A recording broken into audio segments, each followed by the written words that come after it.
Drive up this way from Oklahoma City.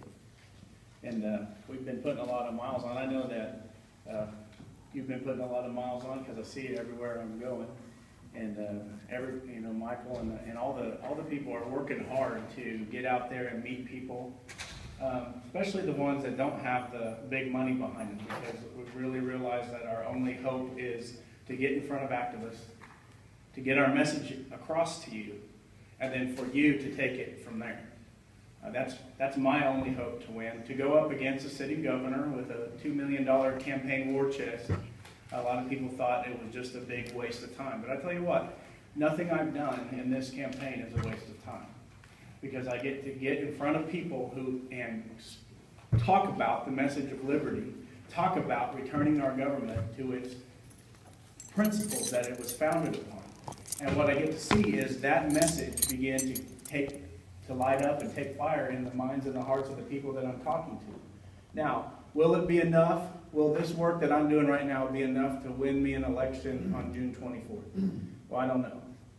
But it isn't wasted. It is creating new networks of people. There are people out campaigning for all the different campaigns right now.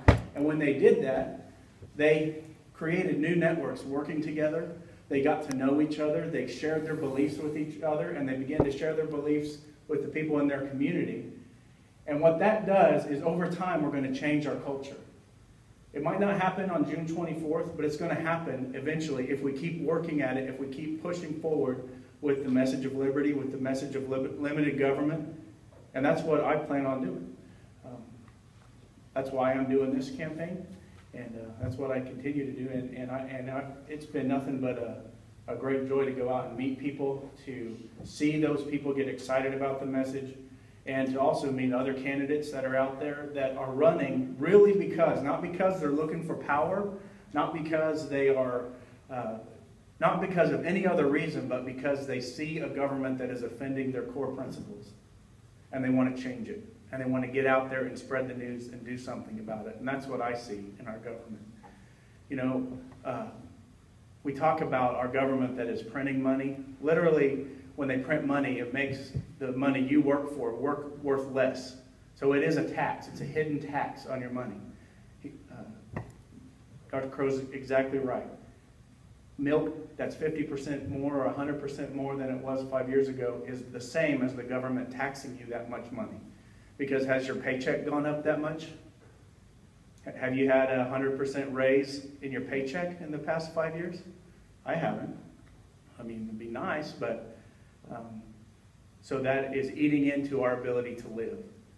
And so when I got to look and people say, well, Dax, why did you run for this office? What was your whole point about it? Well, I got to looking on the list of candidates right before filing date, and I didn't see anybody on there that I could vote for. All I saw was more big government, more cronyism, and more of the same. And so I decided to put my name on the ballot because I knew that usually I can agree with myself. Well, not all the time, but most of the time I can agree with myself. So I figured I could probably vote for myself too. But I wanted to go and I wanted to give people who believe in limited government, people who believe in local control, and not the centralization of control, but the distribution of power out to our local communities, to our families. I wanted to give those people a choice for somebody to vote for. And then the only job after that is to get my name out there and to let them know that I'm the choice. I'm the guy that believes in local control. My philosophy is really simple. I think our government has been flipped upside down. You see, I think our governor thinks it's her job to govern the people. And it's not the job of the governor to govern the people. It's the job of the governor to govern the government. And that's what I want to go do. Kind of like the governor on an engine. What does the governor on an engine do? If it gets to going too fast, it slows it down. If it gets out of control, it shuts it down. Well, that's the job of the governor of our government as well.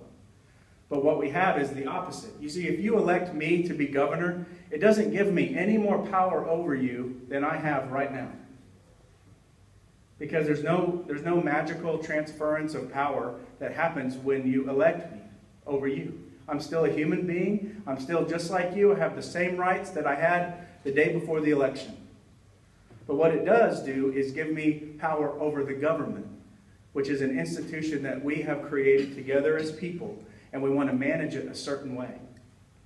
But what we have is a government that doesn't believe that way. They believe that once they get into power, they have some kind of extra authority over you, and that they have the ability to reach into your life and tell you what to do. And in this day and age, about the most absurd and ridiculous things. I saw an article today that said the FDA is outlawing people aging cheese on wooden boards because it's unsanitary. When aging cheese on wooden boards, it's how it's been done ever since we started aging cheese. In fact, it's kind of important to be able to age them on wooden boards, especially if you're going to make some of these craft cheeses. And I'm not a big cheese maker, but from what I understand, cheese is made with bacteria. It's an essential part of the process. And those boards hold that. And when you become an artist at it or a professional at it, you learn how to use all of that, all of those forces of nature to bring about that product. And now we have a government stepping in and saying, no, you can no longer participate in that natural process. You have to use plastic boards, or I don't know what they want you to use. But do you see how they feel like they have this ability to reach into your life and really just tell you what to do? We talk about Common Core. You know, we have a governor, a sitting governor, that vetoed a bill that would have ensured the right of parents and teachers to be able to confer together to decide whether their child should be promoted from the 3rd grade to the 4th grade. Now, if you ask me, the most appropriate people in the entire world to decide whether a child should go from the 3rd grade to the 4th grade isn't the governor of Oklahoma. It's the teachers and the parents that know that child, that educate that child, and that should appropriately make the decision for that child. Now, and you know, everybody but you here is a Republican. I'm just kidding. I see you're also a Sooner, and I won't hold that against you either. But and you guys might hold it against me. But you see that we have the governor is reaching into our lives in every way that we can see possible. And we say as Republicans that we live in the reddest state in America. Have you guys ever heard that before about Oklahoma? I don't believe that it's true. Our red is an inch thick and a mile wide. Because if we live in the reddest state in America, how come it's so difficult to get conservative and free market principles passed through our government? How come on the Common Core issue, why was it such a fight?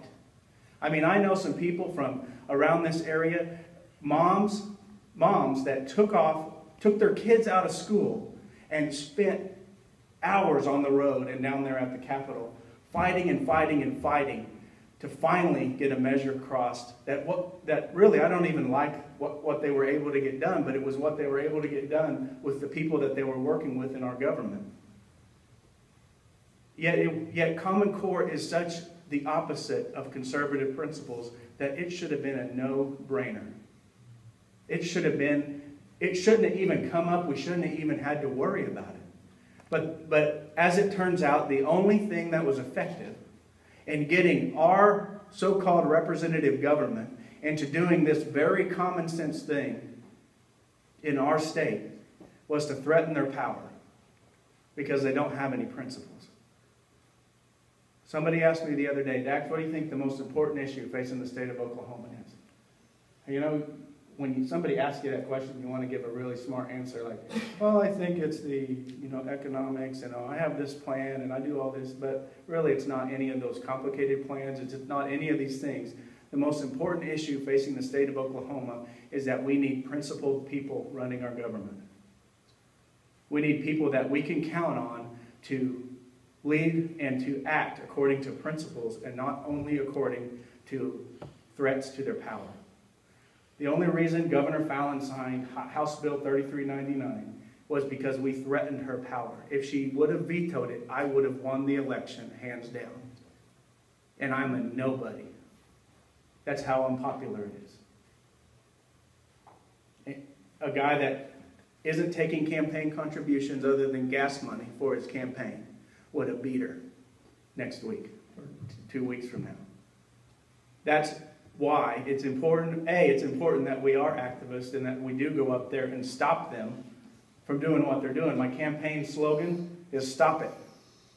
Because when I think about all the things that our government is doing, Common Core, Agenda 21, the state income tax, we live in the reddest state in America and we have a state income tax. That's not conservative. But when I think about all of these things that the government's doing, and I think about what I would like the government to do about these things, the two words that come to my mind is stop it. I just want them to stop it. I want them to restrict themselves back to their appropriate function in our life. Like the man running for district attorney, I forget his name, said that we have to focus. It is his job is much more important to you than the governor's job. Because his job, his function in this community is to administer justice in this community.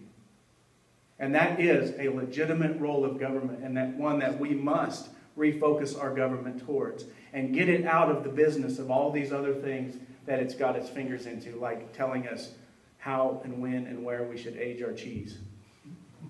Right? I think it's a completely appropriate role of government to decide what we should do with people who commit violence and fraud in our community. But it is a completely inappropriate role of our government for it to be involved in these other things. And the only thing that's going to change that, unless everybody in here just wants to spend all day at the Capitol threatening people, the only thing that's going to change that, and by threatening I mean threatening their power, just so nobody takes that out of context. But the only thing that's going to change that if we begin to once again elect principled people back into office, and people that we can count on. You might not even agree with them on every issue, but you understand where they're coming from, and you understand the decision-making processes that they use to decide what to do. You see, for me, I have two simple rules that I live by. Number one is do everything that you've agreed to do. Number two is don't encroach on other people or their property. Now, if I apply those two simple rules, I will live a moral life. And I think that government ought to live by those same rules. So if you ask me any question about what I should do in my role as governor, the first thing that my mind does is run that question through those two rules and to see how I can make it fit.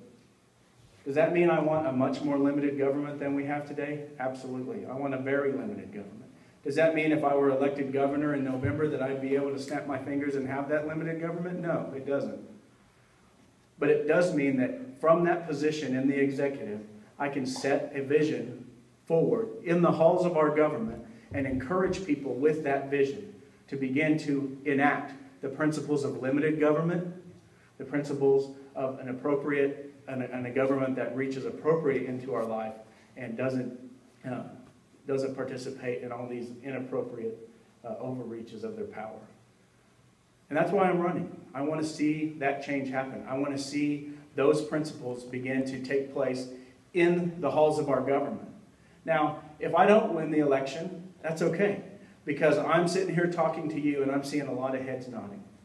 And you know what that means to me? It means that our culture is changing. It means that you are agreeing with some of what I'm saying. You're agreeing with me in principle. And I know also that I'm in a room full of activists.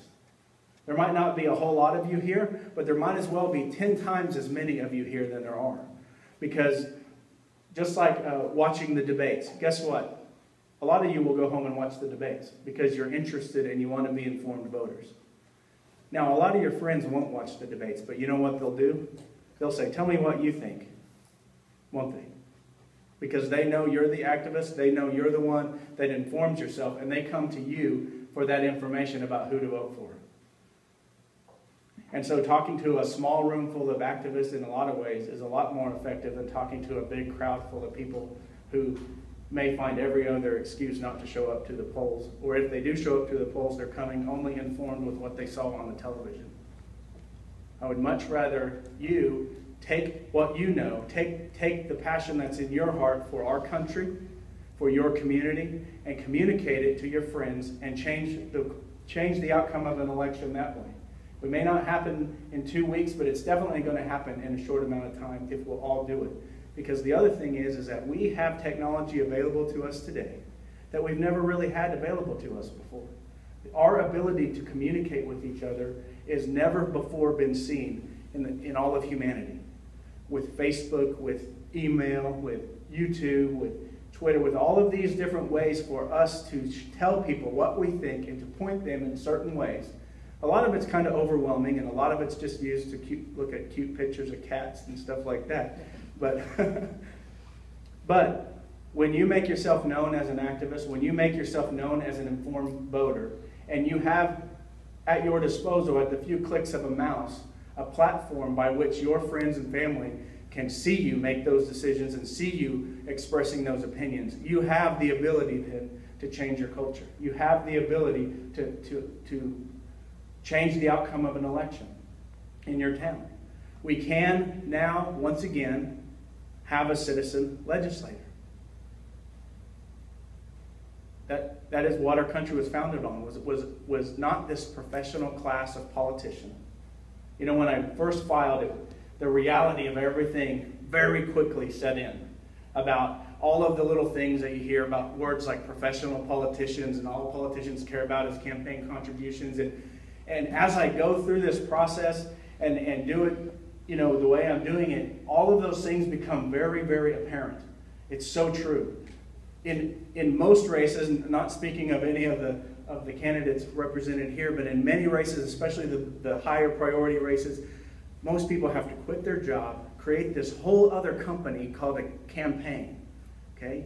Then they fund that campaign, and they get money from all these different people. Then they become dependent upon that money. And by dependent, I mean dependent for their mortgage, for their food, for the car they drive, for everything. Now, do you think that kind of dependency creates any kind of change in their decision-making process? Absolutely it does. Because our government wasn't intended to be run by people, a political class. Our government was intended to be run by citizens like you and me, people with jobs, people that understand our communities. But over the years, and it's hard to get the word out to so many people. You know, I don't know how the founders did it. I guess they just used Facebook too, right? Because they didn't have TV or radio, and the sign printing business was a little bit in its infancy back then, you know. So it's like, I guess they just used Twitter too. I haven't really thought that one through, but anyway. But somehow they did it. Somehow they got the word out, and I think it was because they set the brush fires of freedom in the minds of men. Is what they did. Is that we all are keen to those ideas. And we all want to see them enacted, and we all want to see those principles run through our government. And we want to see the overreaches. We want to see an appropriate government in our communities. One that serves us instead of one that demands us to serve it. And that's what I want to see. That's what I'm running for. That's what I want to see. Whether I win an election and am able to affect it that way, I will, whether or not that happens, I will continue to spread the message of liberty to groups like this, to people like you, and I will use the opportunity of any platform that I can have the permission to get up and speak in front of to do so. Because that's just how I'm wired. It's what I'm made to do, and I know a lot of you here are wired in much the same way, and otherwise you would have something other than a GOP meeting to be at on a night like tonight. And so what I want to do is encourage you in that. I want to ask for your vote on November 24th. I want you to go out and get on Facebook and get on all of these ways that we have to communicate with each other. Share the link to the Senate debate. Share the link to my campaign page and to my website. And if you agree with me, promote me and tell your friends I'm voting for Dax Ewbank on June 24th because I want to see a principled conservative in office. And I'm tired of the professional politician class constantly trying to tell us what to do. So I appreciate it. That's all I have, and I'll take questions or whatever. Is that okay? Yeah, take questions, okay. please. Okay. I want to grill you. Grill me, whatever you think. Thank you. I just want to know what kind of a working relationship would you have with our state attorney general, Scott Pruitt? Well, I have no relationship with him at this point. What would you have? Oh, what kind of? Well, like I said, I think the administration of justice is I believe, the core role of government. Okay, so the Attorney General's role is obviously important in that. And so I think that I would have more of a working relationship in that role than what our governors are seeing, the relationships our governors are having in many of these other roles that I don't really think are an appropriate function of government. Involving yourself in how they run businesses, building Indian cultural centers that no Indian tribe wants us to build, to do all these things and to involve your time in that, when really directing yourself towards the administration of justice and involving yourself in that arena would be a much more appropriate use of the time of the executive branch of office.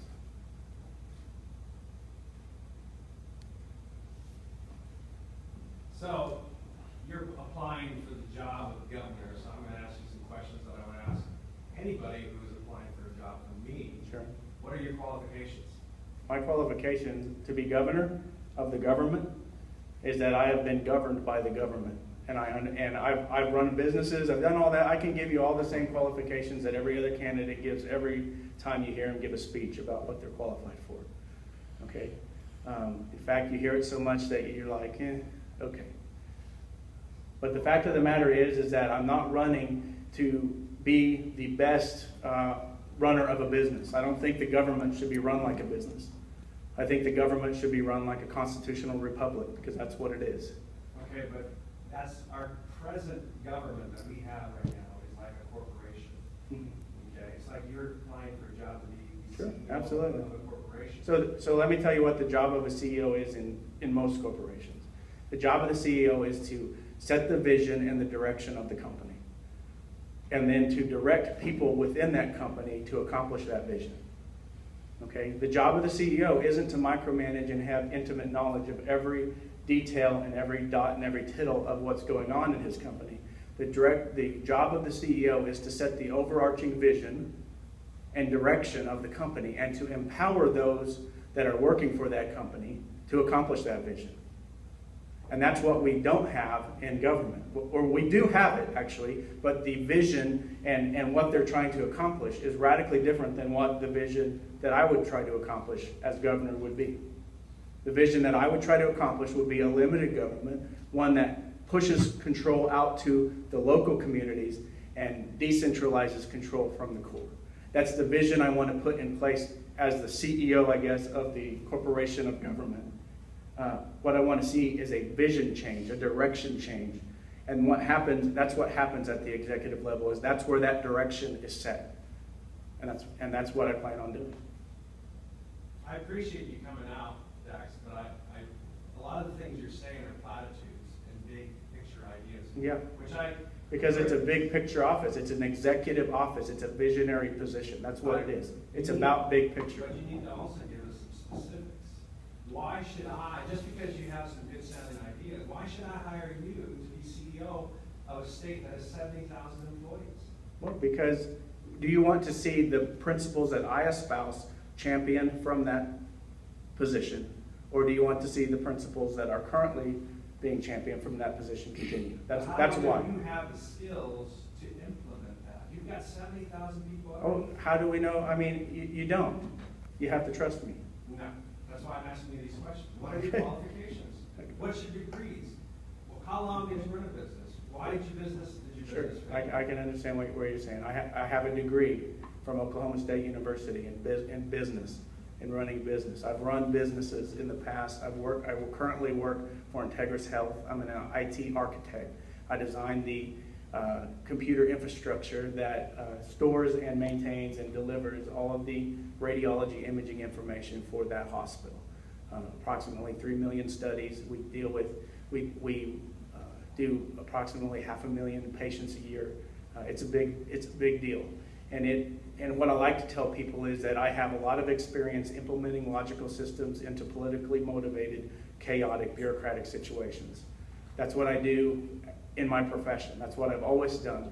I've always been a problem solver, but I've also always been a person that is an idealist in that. Sometimes idealism doesn't work when you're at the bottom of a business, but idealism surely is appropriate at the executive function of a business. I've been a pastor, I've ministered to people, I've run a church and ministries, different things like that. From that, I've gained experience in understanding the social aspects of our society and how people deal with them and how government gets in the way of people dealing with them. So those are some of my qualifications. I have 7 kids. My wife is here with me. Most of those qualifications would fall upon her, but we do homeschool our children. And that is a whole nother realm of management that has given me a lot of insight into the world, into how people work, and et cetera. I hope that's a little more sufficient for you. Just so you know, I appreciate what you're doing. I Okay. just don't want to make it easy on you because you're. Oh, I don't want it to be, it's not, I guarantee you, A, it's not easy anyway, and B, I appreciate you I want you to be as informed as possible. But I do want, I'm not trying to dismiss you by giving the big picture ideas. I really am not. But what I really am trying to do is emphasize those things. If I may, the role of the governor is like the role of the president. I mean, if you're looking for qualifications, it's going to be different for a representative, for a senator, for a governor. And he's right on the role of the governor. The governor sets kind of the agenda, the big picture. I mean, if you're looking for a micromanager, then, Jimmy Carter, that's who you want. That didn't work out very well. No. His role is to set the right agenda. I think what he was wanting is just, hey, my son bum off the streets. Yeah. Couldn't succeed in anything else, so I decided to run for office. or have I actually done some stuff with my life? But at the same time, what Dr. Crow is saying is I don't want to belittle the ideology, the principles, the vision. That part, I believe, is the most important thing missing from our government right now. We have lots of business people in our government. We have lots of people with intricate and detailed plans about how to do this, how to rearrange the deck chairs on the Titanic, right? They know exactly how it ought to be decorated right as it's going down. But what I want is I want to stress the importance of somebody willing to stand on principle and promote a vision that will actually write the course that we're currently on, or at least attempt to write the course that we're currently on. Yeah, I mean, along those lines, I mean, I understand and believe totally the visionary part is super important. Mm-hmm. Because you're establishing direction. But what's your skill set that you're going to bring that will enable you to get cooperation and be able to lead this group of people who have a completely different vision right now? Right. How are you going to do that? And I believe in, there's a difference between what we have now, which I call the compromise-led form of policy. I believe in a coalition building, which means that what you do, when you compromise, what you do is you have two parties who want to each accomplish something different. So each party decides to give up some of their position in order to come to the middle and meet, and everybody gets something less than what they originally intended, and everybody loses in that as well. What I like, the philosophy I like to adhere to and manage by is coalition building, where when you have two opposing parties, but we have issues that we agree on, okay? So we come together on those issues and accomplish those things without ever having to give up our core principles. Okay, so we come together on the things that we agree on and accomplish them, but we don't have to compromise what we believe in. And when you do that, then the only things that get accomplished are those things that everybody ultimately agrees on. And so building and seeking those points of intersection amongst the various groups that are represented and fighting for power within our government and searching for those coalition building opportunities is how I would run versus searching for ways to compromise. On the immigration, today's issue, if you were in office today, how would you handle the issue in Fort Sill we had? In Fort Sill? Well, here's the thing. Immigrants are human beings, and we have to treat them with compassion. Okay, to not do so is immoral. So it's a difficult situation. I'm not saying I support putting 1,200 people in Fort Sill that are minors, but what do we do with them is the question. We have a long-standing problem in our country with regard to immigration, and I think a lot of it centers around the ability for illegal immigrants to access government services. I don't really think the government should be involved in social welfare at all, but obviously we've built a large social welfare apparatus with our government, and people are dependent upon it. And if it were to go away tomorrow, a lot of people would die. I mean, literally they would starve to death. And so we need that. Now that infrastructure isn't sustainable, as Dr. Crow pointed out with the money problem. At some point, that money supply trick that we're running right now is going to come cratering down. When that happens, a lot of people are going to be hurt by it. I mean, really hurt by it. Americans and everybody else across the world who's dependent upon the dollar for everything they do. Now, why do I mention that? We have to start reducing the social welfare arm of our government, and to do it in a compassionate way, in a reasonable way, but we have to start getting people off of those systems, because those systems are not sustainable. If we do not purposefully and compassionately start reducing the scope of our government social welfare programs, what will happen when the dollar crashes is that that thing will reduce itself and people will be hurt. A lot of people will be hurt as a result. How does that relate to immigration? Well, in my mind, borders should be a welcome sign to people who want to come here and work hard and provide for themselves. That's the kind of people we want in America.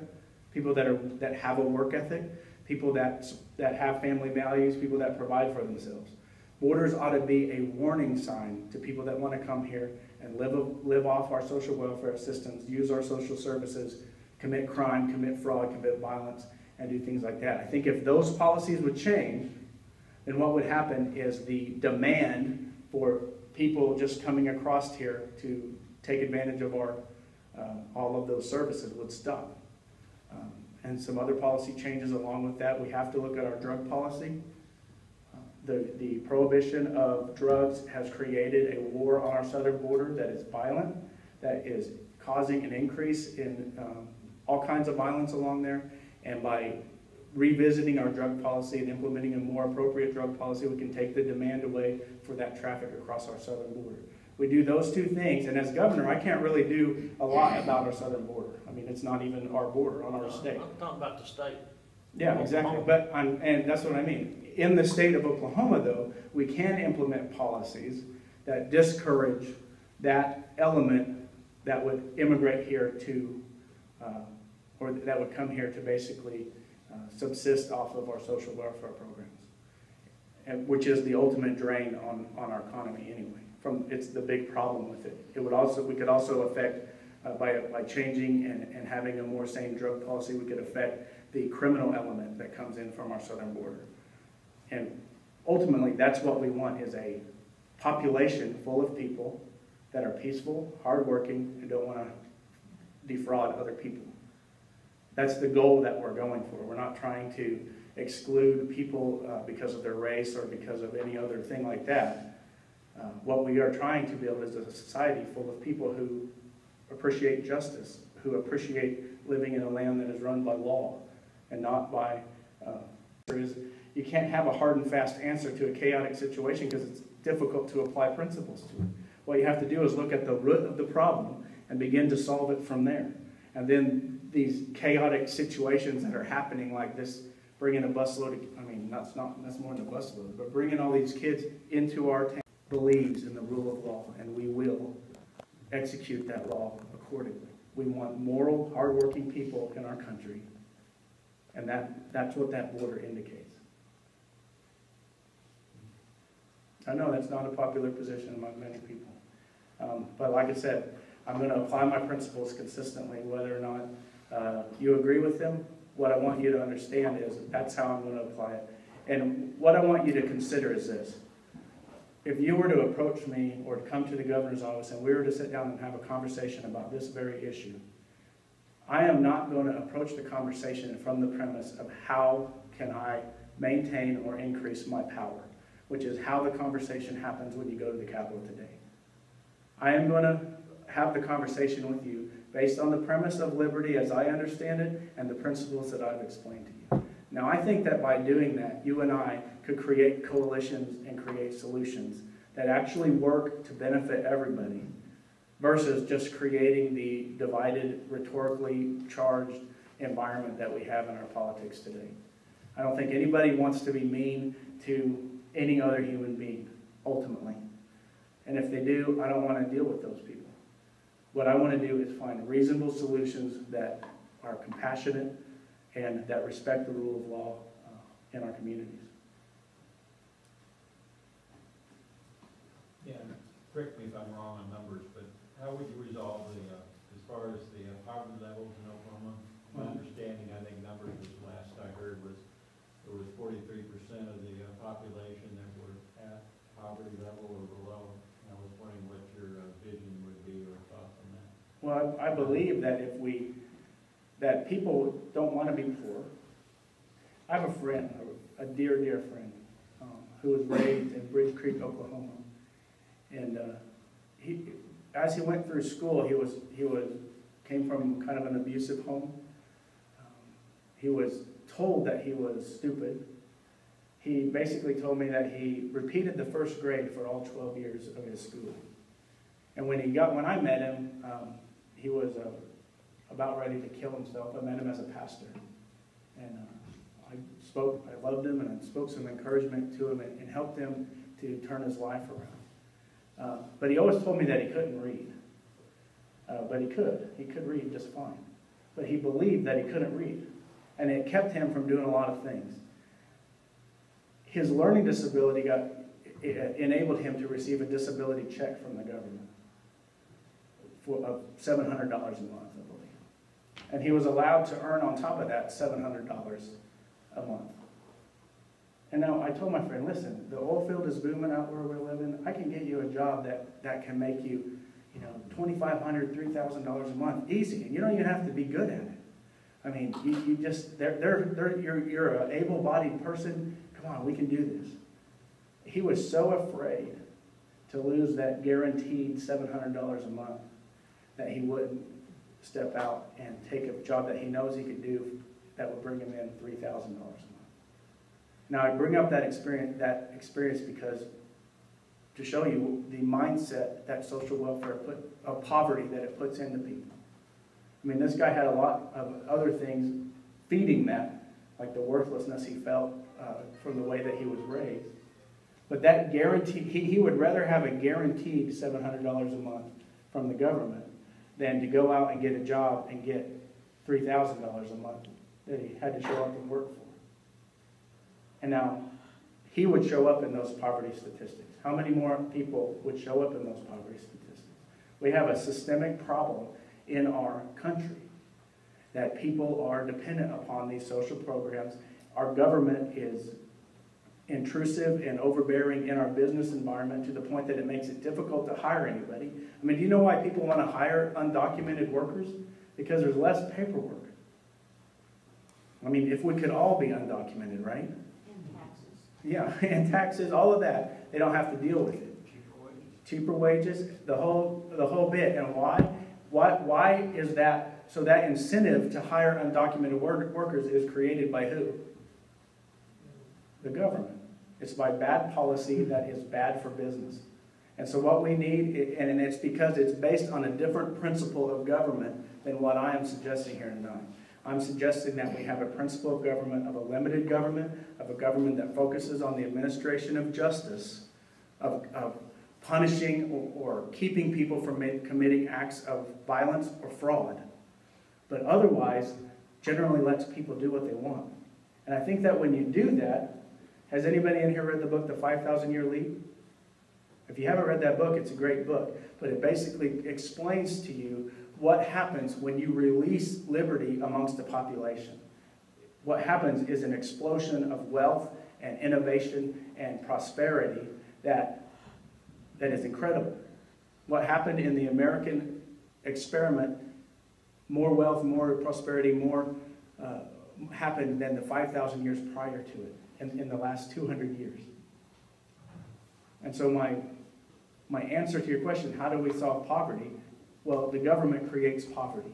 Because the government, the only thing that it has to give, it's taken from somebody else, right? So there's no way that what it does can create wealth. It's a mathematical impossibility. But the children in the beginning, no matter parental or otherwise, the children is the one that you're going to raise and take care of one way or the other. So, Yeah. if you don't deal with those issues in the beginning, adolescence, right? Yeah, absolutely. I mean, you're saying that in our schools or in the family, yeah, absolutely. And guess what? In a community like Tahlequah or any other community, how to instruct our children in those ways shouldn't be decided by bureaucrats in Washington, D.C. who thinks they can create wealth out of nothing. I mean, that is the principle driving Washington, D.C., is their ability to create wealth from nothing. And now we want these same people to decide the standards for how our public schools are going to be run? No, I think that the people here can decide standards that would teach our children the work ethic, the trades, and the things that are necessary to be successful and not to live in poverty in our own communities right here in Oklahoma. So yeah, absolutely. And I think what jobs will come.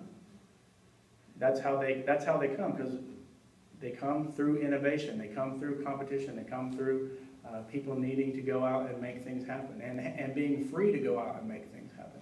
People free from governments, a cheesemaker free from a government that would tell him that he can't use wooden boards to age his cheese, right?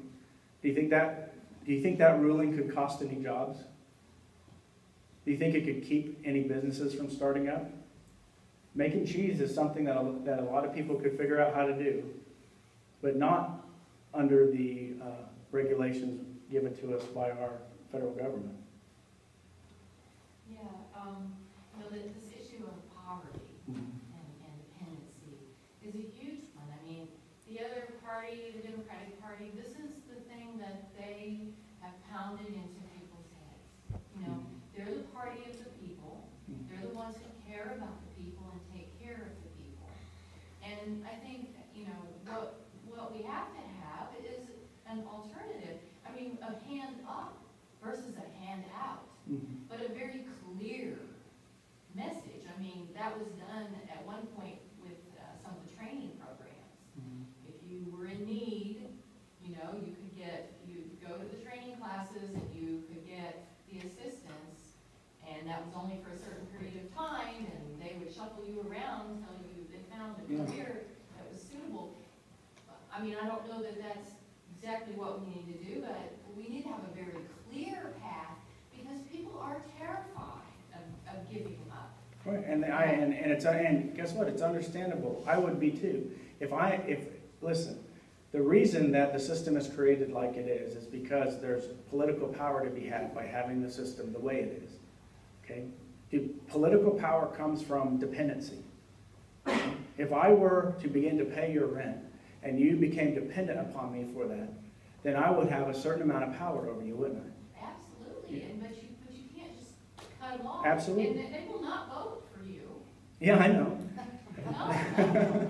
Now this is what I've written a lot about this. Actually, if you go to the website www.secretofliberty.org, I've written a lot about this very subject, about how dependency programs are used to establish political power by governments, and that the only way to get that political power back is for the people to begin to take care of each other again.